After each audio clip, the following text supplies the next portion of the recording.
Olá a todos, eu sou Isalda Jerônimo, CEO da Evis RH Innovation, conselheira, mentora e coach organizacional. E é com grande prazer que dou início ao podcast Sou e Estou, Entre Cargos e o Caos. Este é um espaço onde vamos explorar os desafios e as soluções do mundo da liderança, gestão e desenvolvimento organizacional. Nosso objetivo é compartilhar histórias reais, experiências vividas e lições aprendidas que possam inspirar e orientar líderes em suas jornadas organizacionais, ajudando-os a navegar entre a estrutura formal das organizações e o caos que inevitavelmente surge no dia a dia. Para me auxiliar nessa jornada, eu conto com a presença do jornalista Celso Alves Mariano, que será o mediador. Seja bem-vindo, Celso. Oi, Isalda, muito obrigado pelo convite. Olá, você que está nos acompanhando. Será um enorme prazer e uma grande responsabilidade conduzir esse podcast como mediador. Vou tentar colaborar no que for possível e eu tenho certeza que a gente vai conseguir levar temas relevantes para os líderes que estão acompanhando esse programa. Celso, antes da gente mergulhar nessa trajetória, na minha trajetória empreendedora, gostaria de compartilhar com os nossos ouvintes o que me motivou a criar esse podcast. Então, ao longo dos meus 38 anos de carreira, eu acumulei algumas histórias sobre os bastidores das organizações. Algumas engraçadas, outras desafiadoras, mas todas repletas de aprendizados. Percebi que essas experiências poderiam ajudar outros líderes a navegarem pelos desafios do mundo organizacional. O nome Sou e Estou Entre Cargos e o Caos surgiu justamente porque é nesse espaço entre a estrutura formal e das organizações e o caos que encontramos as maiores oportunidades de crescimento e inovação. Nos próximos episódios, vamos abordar temas como estilos de liderança, do ser e estar, cultura organizacional, gestão de remuneração, gestão de crise, sucessão familiar e transformação digital. Sempre a partir de casos reais e dicas práticas que os líderes poderão aplicar nas suas realidades. Olha, fantástico. Eu tenho certeza que os líderes, os empreendedores e quem quer que esteja próximo desse universo do mundo empresarial, dos desafios que não são pequenos, vão se interessar e se beneficiar muito, né? De saber de todos esses assuntos que nós vamos falar aqui. E nós vamos começar falando um pouquinho sobre a tua trajetória, né? Estamos todos curiosos para saber detalhes. Desde pequena, eu sempre soube o que eu queria para mim, ter o meu próprio negócio. Esse foi o meu objetivo pessoal. A minha jornada empreendedora começou muito cedo, aos 23 anos, uns 6 meses antes do Plano Cruzado, período econômico bastante desafiador no Brasil, né? É um momento bem turbulento, nós poderíamos dizer que foi um momento de caos, né? E você tão jovem, como é que foi? O que te motivou, né? Você falou que tinha já definido o que queria, sabia o que queria, e a gente sabe que isso é essencial, né? É um divisor de águas. Muita gente está na ansiedade, mas não sabe bem o que quer, aí fica difícil. Você sabia o que queria, era muito jovem, portanto com pouca experiência ou nenhuma, e era um momento muito, muito conturbado. Como é que foi isso? Então, eu casei muito cedo e aos 23 anos eu já tinha meus 2 bebês. Foi então que me deparei com a dificuldade de encontrar calçados infantis adequados para eles. Um problema bem real. Foi daí que surgiu a ideia de empreender pela primeira vez. Resolvemos criar uma loja de calçados infantis, Meu Pezinho Calçados Infantis.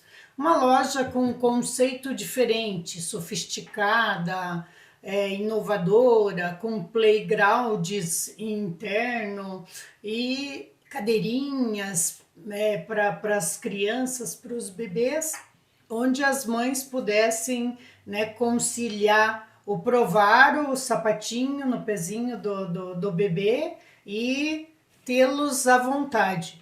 Foi com esse objetivo que a gente começou a empreender. Mas vamos lá, você sabia o que queria, tinha vontade, transformou uma necessidade tua, concreta, real, numa motivação, mas como fazer isso sem experiência, né? Motivação, intuição, coragem, persistência, como que foram esses primeiros momentos aí?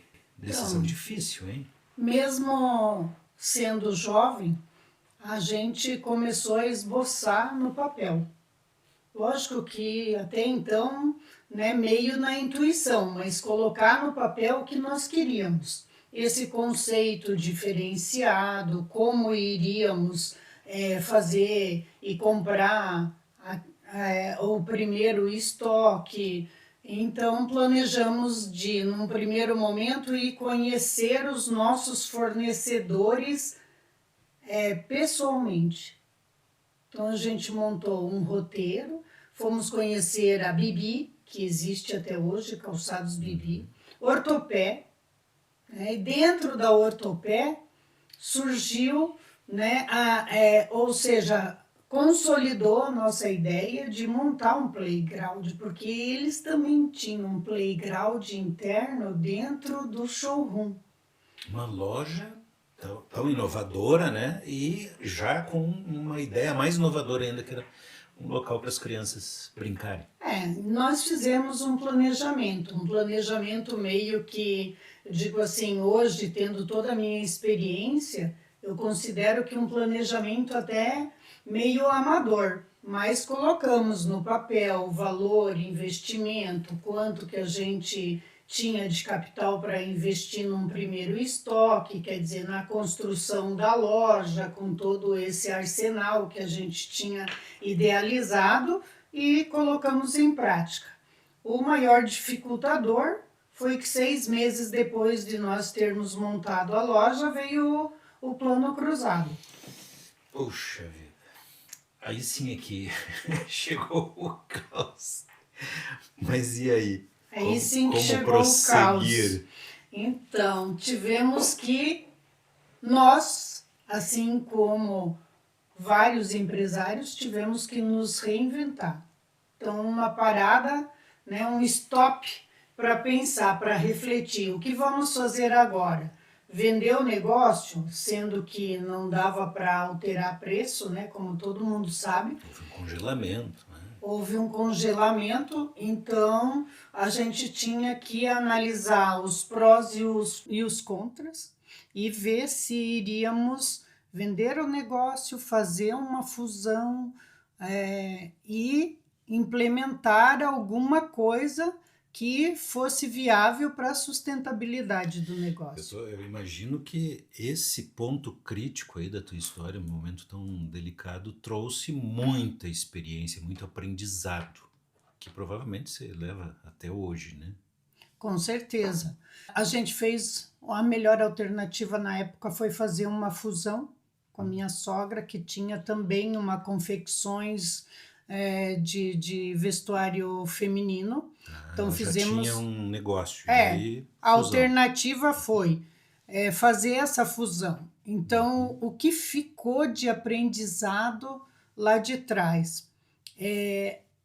Eu vejo que hoje, até hoje, cabe muito bem, né, que eu vivenciei também nos dias de hoje, já como consultora, conselheira, o repensar e o analisar cenário político-econômico.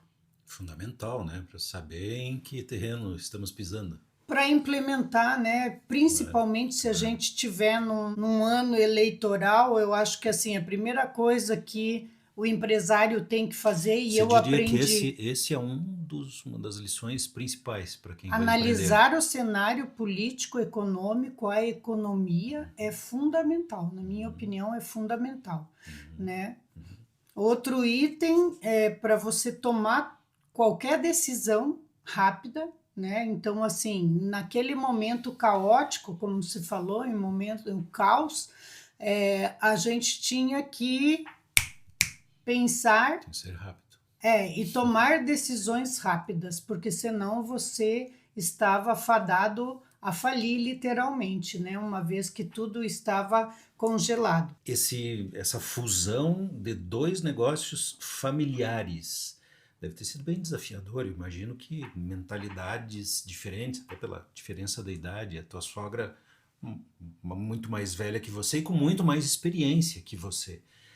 Como é que foi essa aproximação, essa conciliação?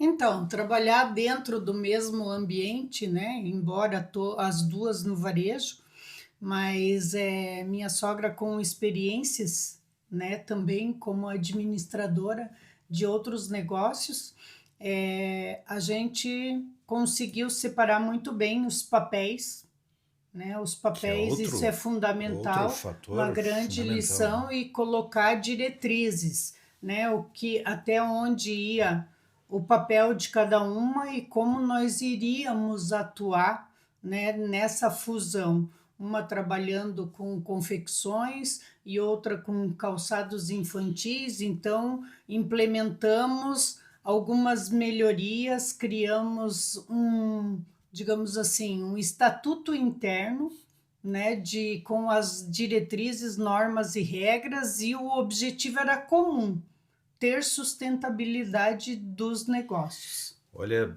começar no caos, num ambiente tão conturbado, tão corajosamente, sem experiência e enfrentar meio que ato contínuo, né, com intervalo bem pequeno, um outro caos muito maior, né, que foi o Plano Cruzado. Possivelmente os objetivos em comum, né, das duas empreendedoras, então, deve ter facilitado. Mas Isalda, é impressionante, bem impressionante isso que você está nos relatando. Porque muitas pessoas conhecem a Isalda, a Evisa, e veem toda essa área de recursos humanos, né, um Vem uma atendimento consultora organizacional, uma conselheira, mentora, né, e não sabe, não desse conhece histórico, desse histórico. da Então, por experiência que isso que você eu teve lá achei atrás. super relevante Com certeza, claro, mencionar todo, claro, né, os meus pontos com altos, certeza. baixos, os acertos, os erros nessa trajetória também de Então, empreendedorismo. como líder, você transitou daquela condição de empreendedora no comércio varejista para um setor aparentemente muito diferente, né, que é os recursos humanos. Como é que foi essa, essa mudança? O que te levou como líder a fazer essa mudança? Você sabe que no meio do caos, né, aparece nessa, como foi no da pandemia de atualmente, Sim, lá atrás o plano cruzado foi um verdadeiro caos para todos os verdade. empreendedores. Então eu vejo assim que como líder você tem que ter mente aberta e ser visionário. No caos, eu comecei a perceber quando as clientes vinham até na loja, os comentários eram outros empreendedores, donos de outros negócios também, de varejo, e eles mencionavam as suas carências e as suas necessidades na parte de gestão de pessoas, recrutamento e seleção, como reestruturar, como capacitar as pessoas. Foi daí que começou a ideia da migração de segmento. Você viu, tinha uma parte disso que você estava vivenciando, inclusive, né? E Exatamente. esse contato acabou mostrando um horizonte que você percebeu diferente, né? Por conta da experiência que estava tendo. E possivelmente de algum talento que você já tinha para isso, né? Porque te chamou a atenção. Muita gente vê esse cenário e não significa nada. Você se sentiu atraída e desafiada. E porque eu vejo assim, ó, no nicho que a gente estava de varejo, o atendimento ao cliente, às pessoas, né, é um fator É essencial, claro, relevante e claro. fundamental. Senão o cliente não volta. A gente exatamente. como consumidor sabe disso, E né? eu ouvindo, eu acho que essa coisa de percepção das necessidades das pessoas, né, que me fez ver que no local não tinha, na cidade onde nós tínhamos o comércio, não tinha nenhuma empresa da área de recrutamento e seleção, dessa parte de gestão, que era a administração de RH, né? Não era gestão de pessoas como é hoje, mas administração de pessoal, departamento de pessoal, não tinha nada aprimorado e as empresas não tinham este departamento. E como eu vinha seguidamente para Curitiba fazer reciclagens, participar de grandes eventos, eu vi que o mercado tinha uma outra tendência. Nós estamos falando do interior, que é Pato Branco, Pato no Branco, sudoeste do Paraná. Cidade famosa exatamente. por vários motivos, Por mas vários por ter motivos. muitos empreendedores. E aí eu estou ansioso aqui, claro, eu conheço bem mais do que você que está nos assistindo agora dessa história. Eu estava ansioso para chegar nesse ponto aqui para falar o que aconteceu lá em 1987, que você criou a primeira agência de mão de obra temporária e efetiva no estado do Paraná. Quais foram os principais desafios para liderar esse empreendimento? Olha, do interior, Curitiba já tinha algumas empresas que atuavam nesse segmento, né? Mão de obra temporária e efetiva. Mas no interior foi um tremendo de um desafio. Uma novidade Eu explosiva. tive que, lógico, começamos a planejar. Não, a Isalda é muito inovadora, tá no impulso, porque tem uma necessidade, aquela coisa toda, né? Mas não, nós viemos pesquisar, visitamos aqui em Curitiba outra empresa do segmento, fomos pesquisar os trâmites burocráticos de ter um negócio, né, desse nível, nesse nicho, porque você tem que ter um capital empresarial de garantia, porque você vai ter funcionários registrados na tua empresa, então para essa administração, mas resolvemos correr o risco e criar a primeira agência de mão de obra temporária e efetiva na região. Então, mais uma vez, né, a leitura do contexto e coragem, coragem, porque Eu acho que estavam você começando tem com que algo que enxergar, não era comum, nem não, esperado que não. acontecesse lá, né? Então, muita inovação. Então, o desafio era grande. Era educar e conscientizar as pessoas, a classe empresarial, desta necessidade. Hoje se fala muito em dor, né? Tem que atingir a dor do cliente. Então, como eu ia atingir essa dor dos clientes, né, nessa época lá atrás? Então, foi isso que eu esbocei no papel. Como chegar até o cliente, o que falar para ele, né? E isso inconscientemente. Eu digo inconscientemente porque hoje se fala na dor, uma estratégia de marketing. Lá atrás, quer dizer, você tinha que ter um comercial bom, alguém, e eu era esse comercial também, o administrativo e comercial do meu negócio. Então, como fazer para chegar lá na ponta? Pô, mapear a região, a minha cidade primeiro, depois cidades ao redores, e visitá-los e falar sobre as vantagens, os benefícios. Então, assim, foi um trabalho árduo, mas que teve sustentabilidade durante vários anos, né? Você atuou durante 12 anos, né? Eu fiz minha pesquisa aqui, está anotadinho aqui. Durante 12 12 anos anos. nesse nicho de recrutamento, que de alguma forma me parece que você nunca abandonou isso, né? Porque deve ser meio apaixonante lidar com essa área. Mas recrutamento, capacitação e administração de mão de obra terceirizada durou exatos 12 anos aí na tua história. Quais foram as principais lições de liderança que você aprendeu e que são aplicáveis certamente ainda Então, hoje? antes de falar de as lições de liderança, né, nós não fazíamos só o agenciamento da mão de obra, o recrutamento e seleção, que já era algo difícil, né, e um trabalho que nós nos propusemos a fazer com altíssima qualidade.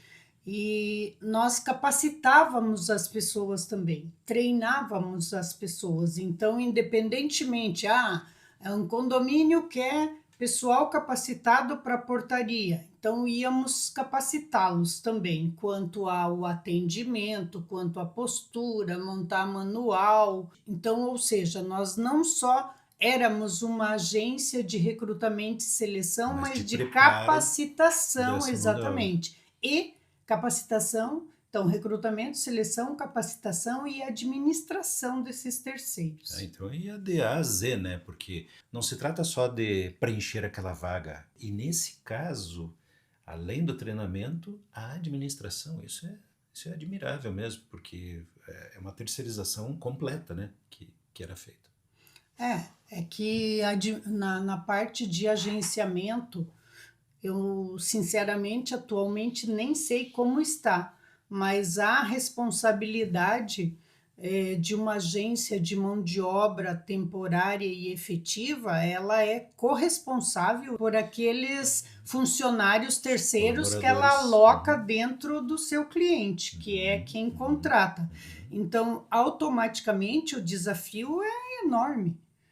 Tudo que acontece ou vir acontecer com o colaborador que está alocado na X empresa é de responsabilidade dessa agência. Pois é, e esse sucesso que obviamente a empresa quer ao contratar, né, os serviços, ela passa a ser um desejo também desse contratado de se dar bem, enfim.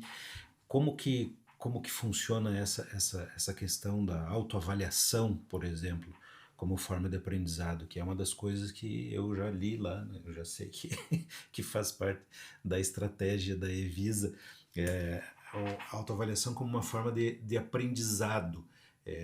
As pessoas precisam primeiro se conhecer um pouquinho, né? Veja, com tudo isso, né, tendo a organizacional, recursos humanos, mão de obra temporária e efetiva, eu aprendi assim com as pessoas, com essa gestão administrativa, a ser empática de verdade, porque a gente fala muito em empatia, mas às vezes a gente não sabe, né, Exatamente o literalmente que se significa. colocar.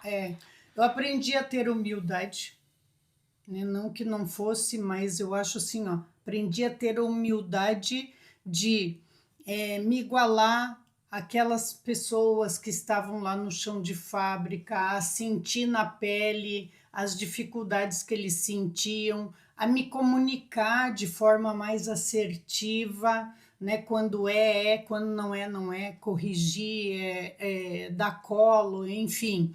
E ser tolerante e paciente, né?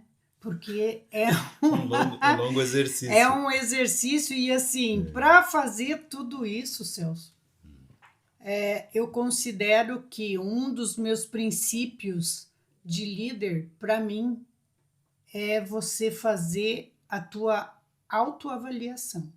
Começa por isso.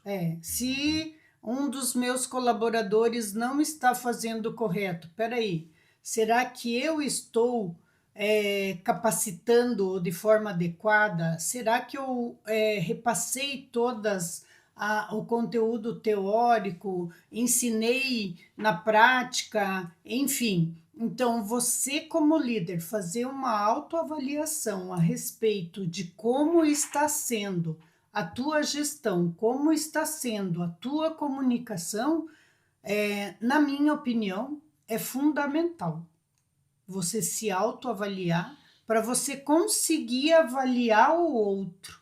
Você chegou a criar um método, né? Que tem um nome meio estranho. Quando eu vi a primeira vez, achei meio curioso. Depois eu entendi. Fazia todo sentido. Eu criei o método que eu chamo de Intracas, que consiste em o in de instruir, né? O teu R de treinar, o A e o C de acompanhar e o AS de assessorar. Por quê? Porque as pessoas precisam sempre, e hoje em dia eu pratico isso dentro das empresas as quais eu dou consultoria, quando fazemos o recrutamento e seleção, ou quando eles fazem o recrutamento e seleção, quando alguém vai para um programa de on the job, quer dizer, eu tenho que treinar, eu tenho que instruir. O que consiste o instruir? Instruir teoricamente, repassar as técnicas, a descrição do cargo, o que ele vai ter que fazer. Depois eu vou para o treinar, que é lá na prática. E quem está fazendo todo esse repasse é o mentor, então ele tem que acompanhar e tem que fazer esse assessoramento periódico. Então, isso eu pratico no meu negócio agora atual, como consultora de negócio, tendo as minhas colaboradoras para me assessorar, eu aplico isso desde que eu contrato alguém. E eu repasso para aquelas empresas, né, esse método, e eles têm feito, realizado com muito sucesso essa prática. Gente, foi em 1997 que a Isalda criou essa lógica, né? Essa linha de raciocínio que dá para ver, né? É muito mais do que fazer seleção. E também não é só dar o treinamento. Tem toda uma mentalidade em torno do que é realmente prestar um serviço como esse. Mas não parou por aí, né? Eu preciso dizer aqui uma coisa que eu tenho certeza que está nos assistindo, está sentindo isso. Você conseguiu transformar desafios em oportunidades, né? Sim, Você fez a tua carreira como líder é realmente muito, muito inspiradora. E eu até escrevi aqui, adaptação e visão estratégica, certamente, né, não faltaram e foram fundamentais para os próximos passos aí na tua carreira. sim. Depois como se falou, eu fiquei doze anos, né, continuamente trabalhando dentro dessa área, treinamento, recrutamento e seleção. E depois, em 1999, quando da cisão da organizacional, Recursos Humanos Temporário e Efetivo, eu criei o que é hoje a Evisa RH Innovation, né, consultoria e treinamento. Então, tiramos a parte do recrutamento e seleção de pessoas, que é um trabalho bem árduo, eu admiro, né, colegas, parceiras de negócio que hoje atuam só nesse nicho, porque é um trabalho bem árduo, eu sei, Parece que né, cada vez de mais difícil, né? carteirinha, eu sei, porque olha, fazer esse trabalho Ah, não é quem fácil. é empresário e precisa, e todos precisam, né, em algum momento, em algum nível, em algum setor de colaboradores, sabe que não é nada fácil essa área. Mas daí a Evisa, então, não tem, no momento não faz parte da Evisa, aliás, desde 1999, o recrutamento. Efetivamente, não.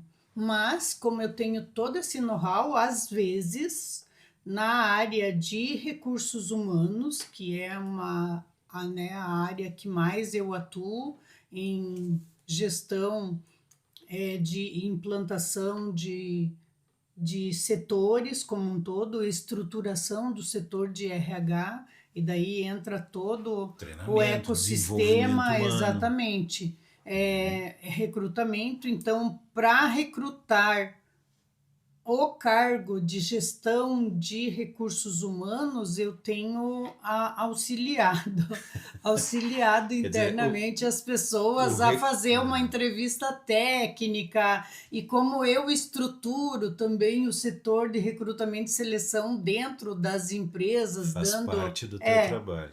Faz parte do meu Então, o trabalho. recrutamento não está na lista de atividades principais, mas acaba envolvido, né, em Digamos tudo que a assim, Evisa faz.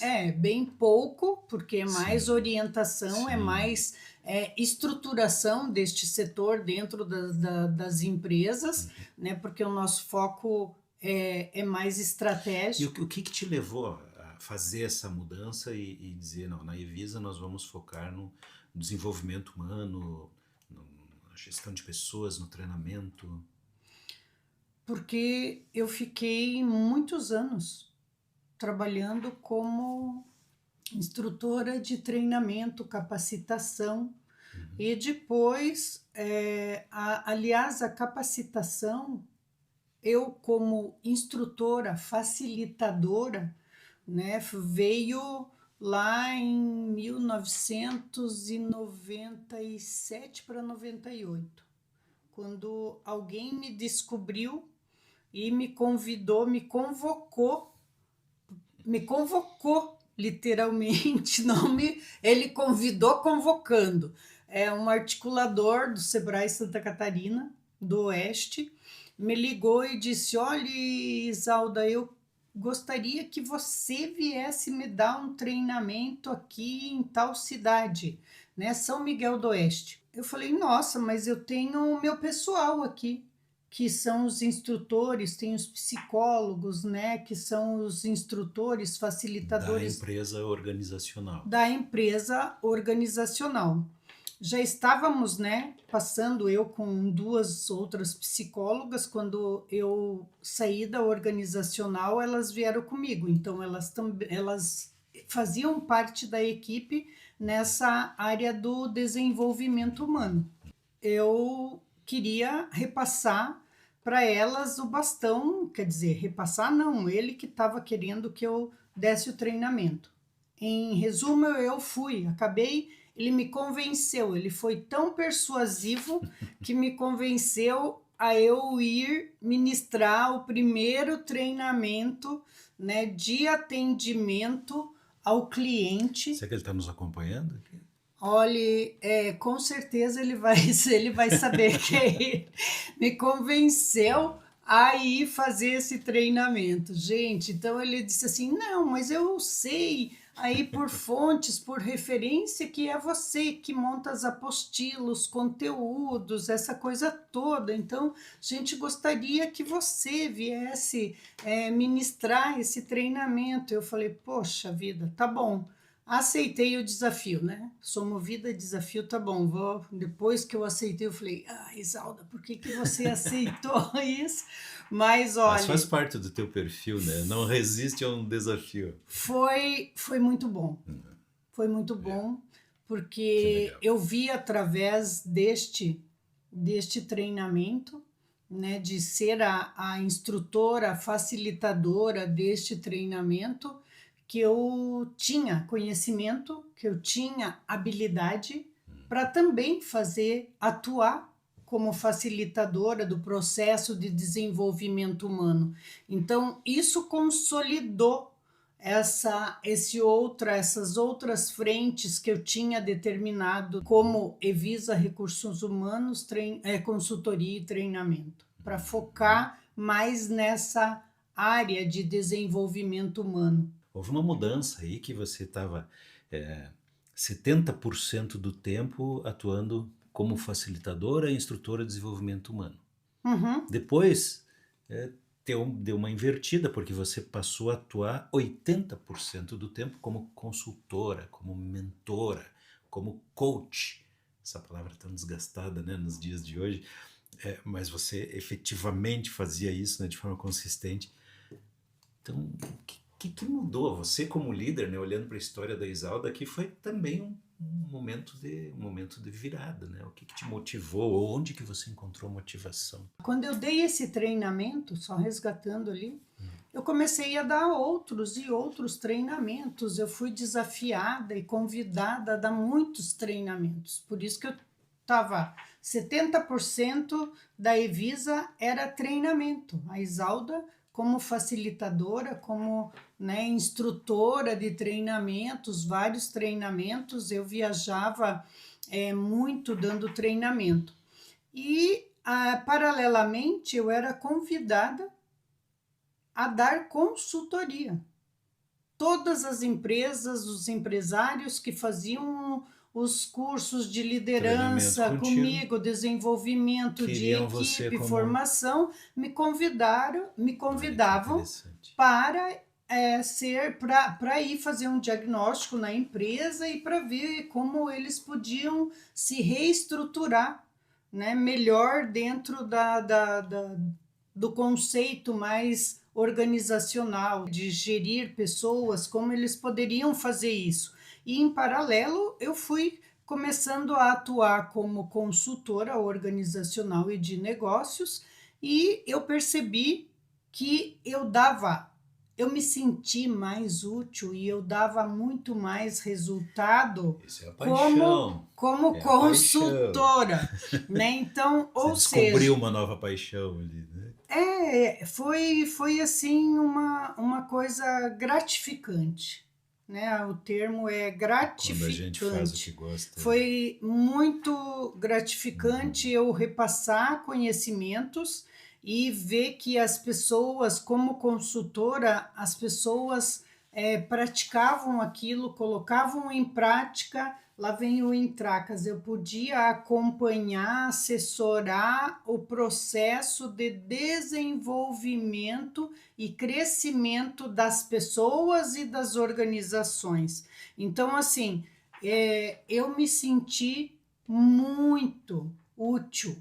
O termo é esse, é útil. Sabe quando você se sente útil e vê que tudo aquilo que você orienta, que você comunica, as pessoas vão fazendo, vão praticando e você está junto e aquilo vai acontecendo. Então, este processo de mudança dentro das estruturas organizacionais, você presenciar tudo isso é muito gratificante. Você também criou, e mais ou menos nessa época, me corrija aí, o primeiro Instituto de Mediação e Arbitragem. Tanto a mediação quanto a arbitragem era uma novidade absoluta naqueles tempos, né? E aí, com tantas experiências com as quais você chegou naquele momento ali, como que essas experiências e a tua visão de liderança influenciou, contribuiu nesse momento da criação do Instituto de Mediação e Arbitragem?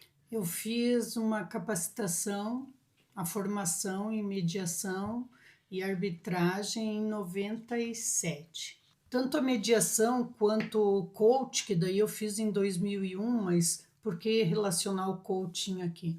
Porque a técnica da mediação e do coach são muito São similares, parecidas, né? são parecidas, Sim. né? Tem a estrutura da parte da comunicação como uma das ferramentas principais, né? Que eu costumo chamar de cultura do diálogo, né? É a comunicação, mas na mediação é assim, ó, literalmente a cultura do diálogo. Eu falo, você ouve, depois você fala e eu te ouço.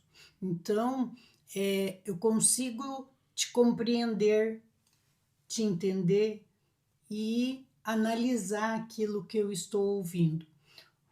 O coach é algo similar, que trabalha, né, também com a comunicação, e a mediação serviu muito para o meu aprimoramento pessoal e, por consequência, profissional. E eu resolvi tudo aquilo que eu encampo, né, que eu acho que foi bom para mim, foi útil para mim como pessoa, como profissional, eu gosto de disseminar. E daí que surgiu a ideia de criar, montar o Instituto de Mediação e Arbitragem, o primeiro também em Pato Branco. Eu morava lá, por que não inovar lá, né? Claro. E Pato Então, Branco, na época, lembremos, né, era uma das cidades brasileiras mais pulsantes, né, em da relação a região. inovações. Era uma coisa assim impressionante. Muito antes da Bozena, Pato Branco era bem conhecido por conta desse espírito empreendedor que tinha lá, né? Então, nós capacitamos, primeiro, antes de montar, né, um instituto de mediação, eu levei a capacitação. Levei o meu mestre, Juan Carlos Vezula, e ele deu a primeira capacitação e formação para 23 pessoas, empresários, né, de Pato Branco, que se tornaram mediadores. Depois eu levei o Molina, um advogado que é do Rio Grande, que deu a arbitragem. Juan trabalhava somente com mediação. Como nós queríamos um instituto de mediação e arbitragem, né, foi feito as duas capacitações para essa mesma turma. E essa turma, junto comigo, criamos o Instituto de Mediação. Ele tem tudo a ver, a mediação, com o desenvolvimento e o aprimoramento das pessoas. Certamente. Tem uma outra coisa que você não falou, Emma, eu queria que você falasse da área de estética e bem-estar. A estética e bem-estar, eu montei uma clínica de estética Estou falando, é multifuncional, multitarefas. multifuncional. A estética é uma paixão, um hobby, vai ser sempre, né? Mas virou um negócio naquela época. Virou. E em paralelo também, eu jamais deixei daí o meu carro-chefe, que era organizacional, passou para a Evisa, depois do varejo, né? Eu montei o instituto, continuava com o meu negócio ali a todo vapor, e a estética foi outro nicho de mercado que eu detectei. Tinha uma única esteticista na cidade, ela continua até hoje, e hoje ela tem estética, uma das mais procuradas também, porque eu instiguei, né? Quando convidei uma pessoa, uma profissional, cutuquei lá quem estava, né, na zona de conforto, que era essa profissional. Provocando. Hoje ela, as duas, né? Porque depois de 2, 3 anos eu saí do negócio, né? A minha ex-sócia continua até hoje com maior sucesso, ganha prêmios de melhor do Brasil, aí vendendo cosmético. Ela mudou um pouquinho o nicho, né, a área, mas com sucesso. Estética é uma das minhas paixões, eu gosto dessa área, né? Por que você não está na área?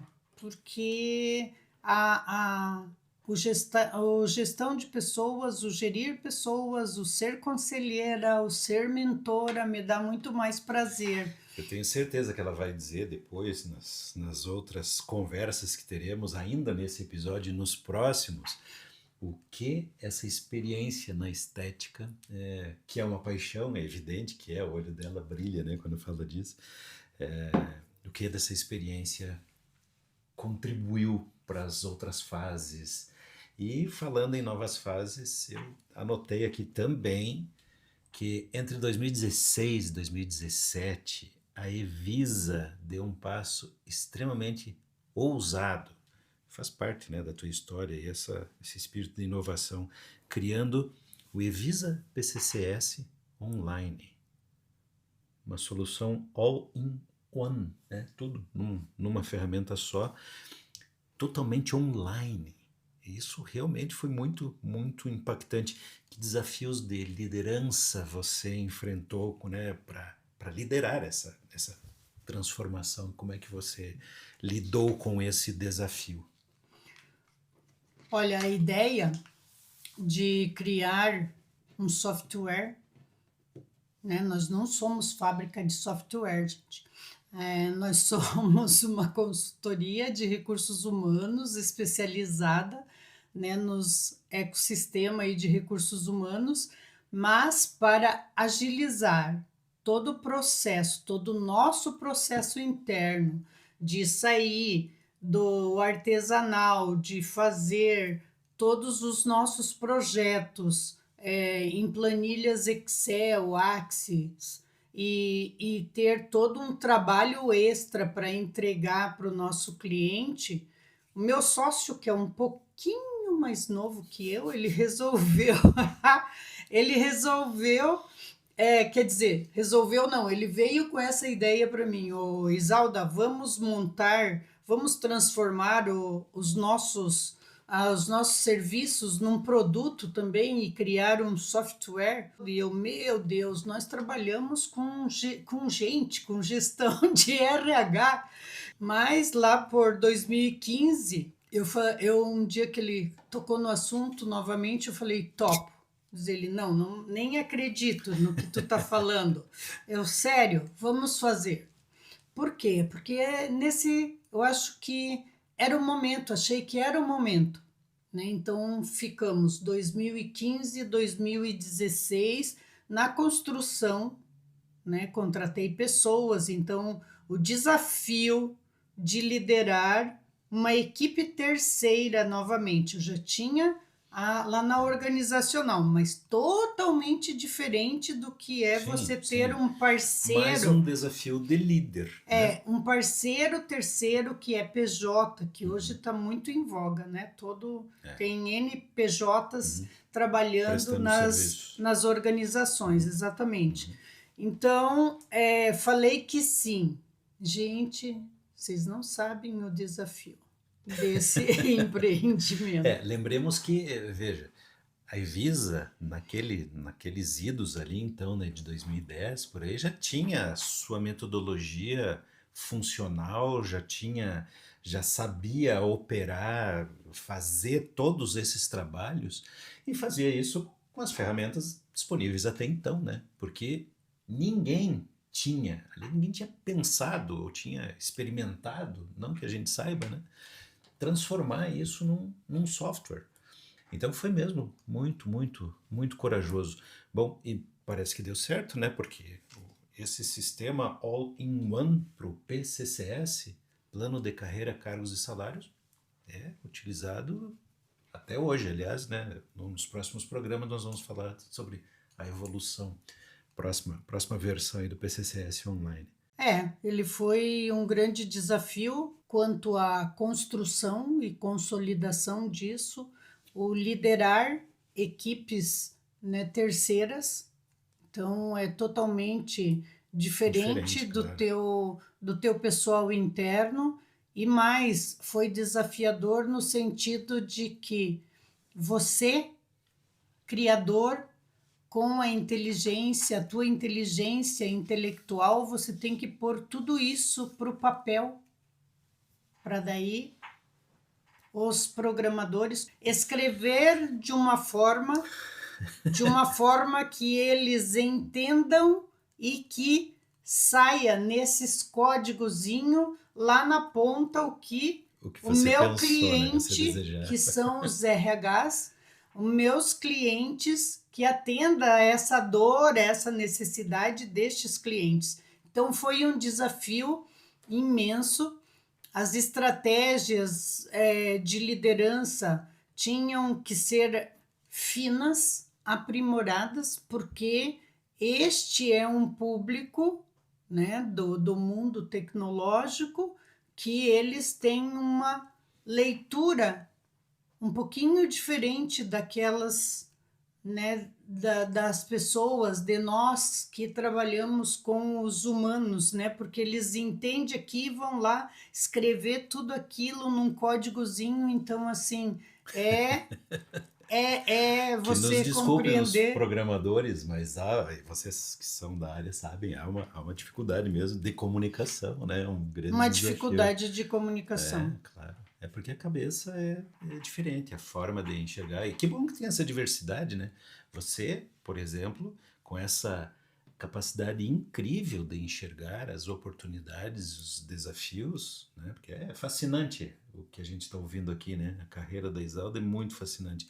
Você acumulou e enriqueceu essa abordagem de liderança e consultoria, uma capacidade de identificar tendências, como a necessidade de automatização do RH, uma coisa que certamente muita gente sentiu dificuldade, mas nem pensou, não se sentiu encorajado de percorrer esse caminho. É uma visão verdadeiramente estratégica.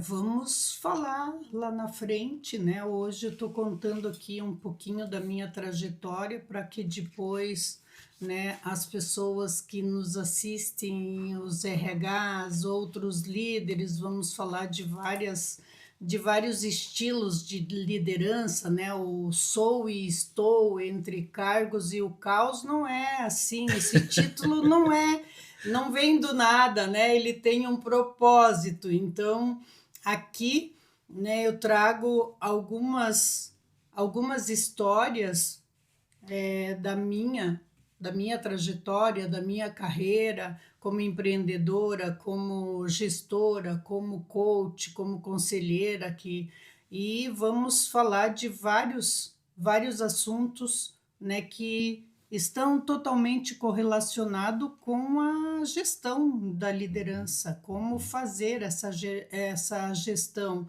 como mudar. Você estava falando ali a transformação digital, que quando nós concluímos e lançamos 2017, que nós ligávamos para os diretores das empresas médias, grande, e falávamos, imagina, eu queria vender para as EPPs também. Aliás, eu não queria, eu ainda quero, eu continuo querendo, né? Porque eu vejo que nós desenvolvemos uma ferramenta que ela atende à necessidade desde o EPP até multinacionais. O sistema é versátil, dinâmico, E o desafio, né? personalizável. Esse desafio é uma E empresa de pequeno porte o tem o mesmo nosso desafio. grande objetivo foi automatizar processos para melhorar a gestão de pessoas e de remuneração das estruturas organizacionais.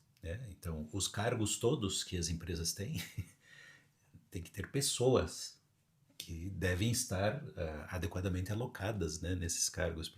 E tudo isso, quem é do RH sabe, né? Quem pensa o universo empresarial sabe desses desafios.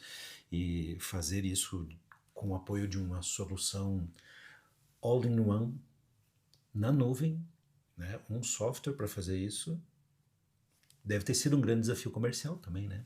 Você sabe que a gente criou o All-in-One e a gente nem sabia desse nome?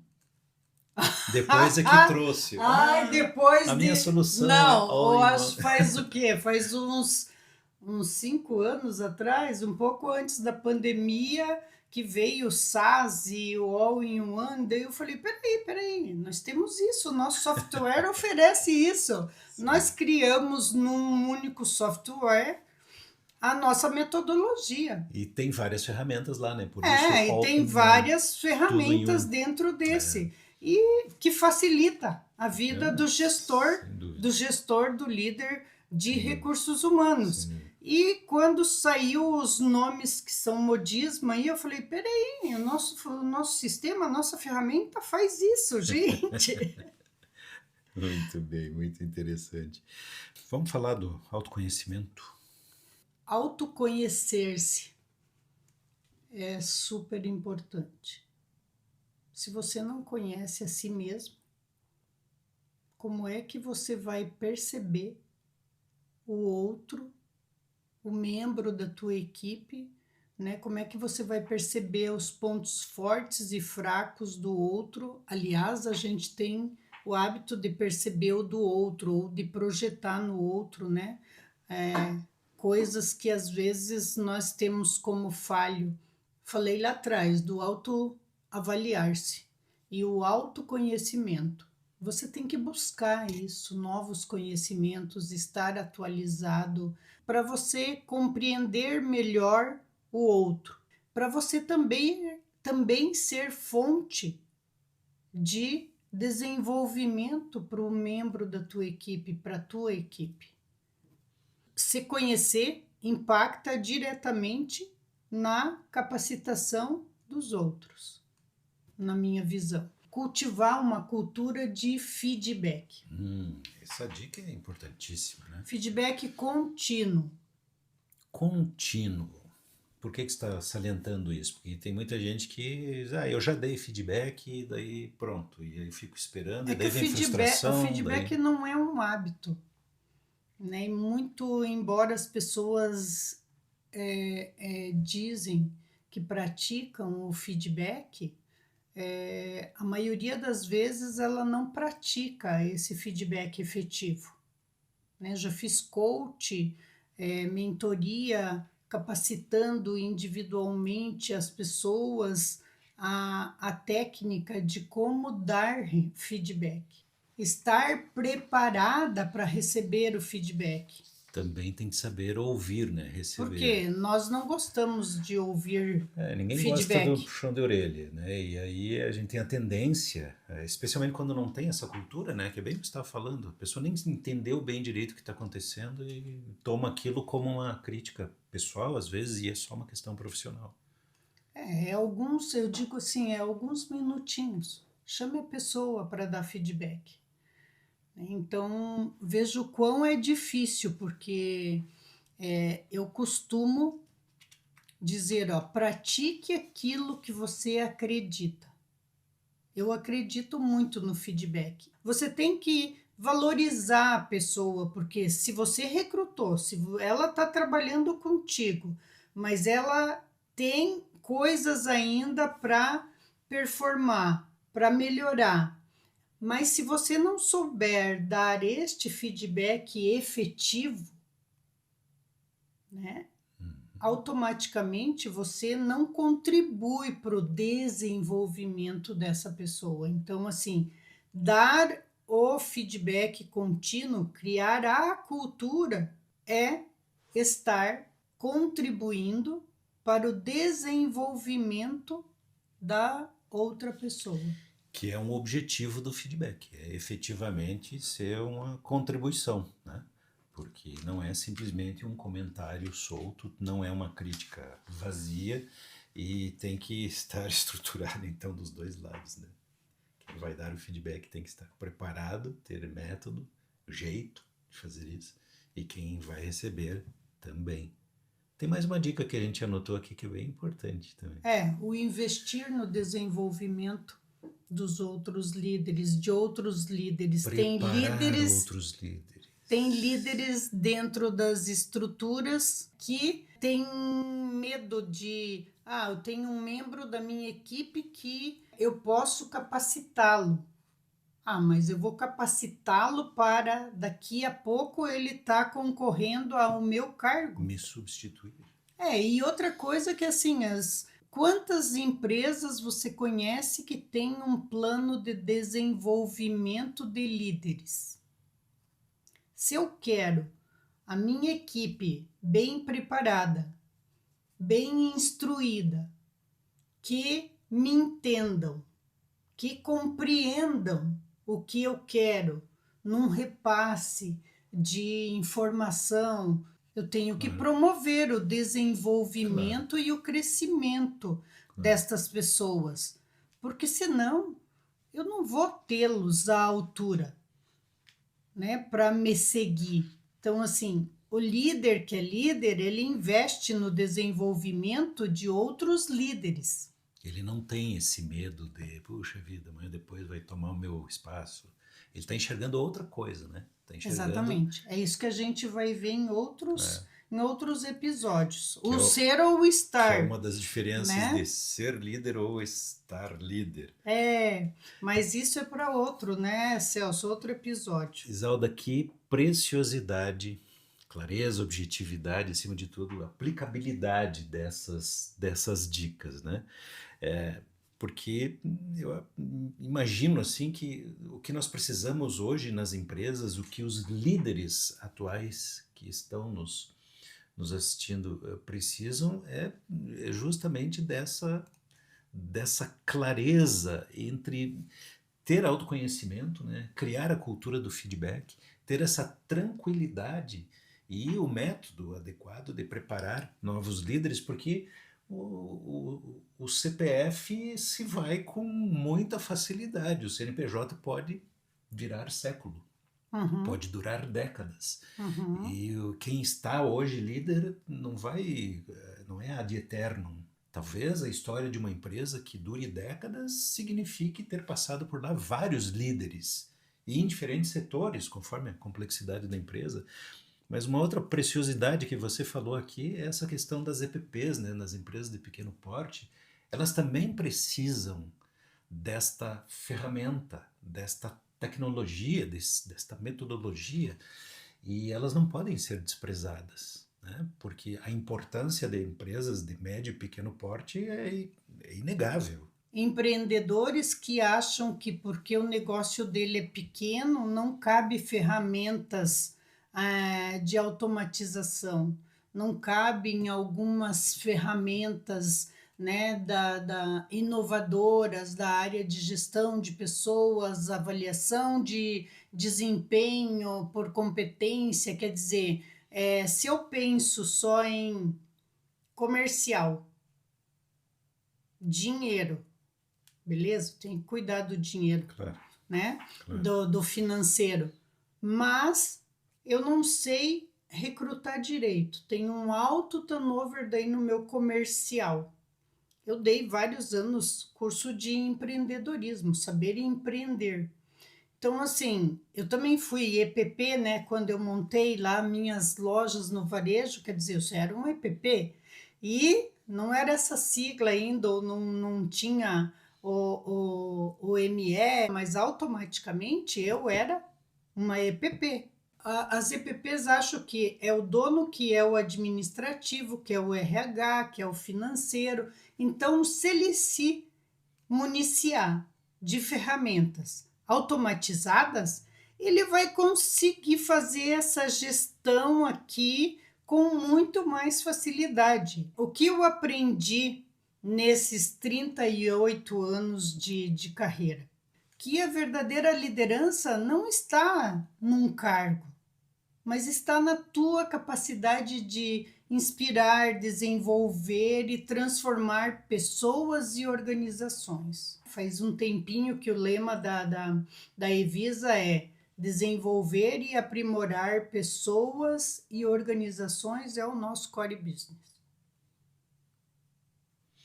E é isso, desde que eu comecei a atuar mais como consultora, mentora, conselheira organizacional, eu vi que eu podia contribuir mais e mais no inspirar as pessoas, no desenvolver, no transformar. Um dos grandes objetivos meus é chegar também nas EPPs, levar isso. Então, a nossa solução que eu criei por último aí com meu sócio, é personalizável, é do tamanho e cabe no bolso, né? Que o maior receio deles que vai ser inacessível, isso que é vai coisa para ser empresa grande. inacessível. Estou falando de algo que é factível e é possível, né? Então eu convido vocês, gestores, líderes, a olharem para o seu sistema organizacional de forma diferente, não como um problema, mas sim como uma oportunidade de criar ambientes de trabalho mais humanos, mais produtivos. Então, se a liderança for inspiradora, ela vai conseguir transformar as pessoas. Eu tenho que ser um líder, não estar líder, gente. Presta atenção que nós vamos falar muito disso. Bom, é hora de nós encaminharmos para o final desse primeiro episódio do podcast que traz essa abordagem tão rica, né? Tão rica. Isalda, muitíssimo, muitíssimo obrigado. O Sou e Estou entre Cargos e o Caos estará no ar nesse canal com sempre muitas, muitas novidades. Você está convidado a inscrever-se no canal, a curtir esse episódio, a compartilhar à vontade. Imagino que tem muita gente que você está assistindo aqui lembrando, puxa, fulano deveria assistir também. Não se sofra, como diziam meus conterrâneos. Pega o link e compartilhe, porque temos certeza absoluta que, mesmo em meio ao caos, é possível. Aliás, né, é no sofrimento dos momentos mais difíceis que às vezes se manifesta a criatividade, né? E aí, tendo coragem, um pouquinho de visão, está aqui um exemplo incrível, né, que estamos tendo. Por isso te agradeço muito, Isalda, muito feliz em poder participar dessa Eu que produção. agradeço por você estar aqui mediando, conversando, quer dizer, conversando, trocando essas informações aqui, me perguntando para fazer eu lembrar de N coisas que eu já vivenciei dentro das organizações e a gente vai abordar no próximo episódio aí tema como quando o organograma desmorona, como reestruturar uma empresa em crise, liderança tóxica. Então, assim, vamos acompanhar aí o nosso canal, compartilhar com os seus colegas e líderes e deixe também o seu like aqui para que mais pessoas tenham acesso a esse conteúdo. Isso aí, deixe seu comentário, né? Mande a mensagem para a gente ou conte para o mundo o que você achou. Mande suas perguntas, Isso. né? E ou temas que vocês têm interesse, que se estiver dentro do nosso expertise, nós falamos, senão nós trazemos um convidado. Isso mesmo. Tchau, pessoal. Obrigado pela audiência. Até a próxima!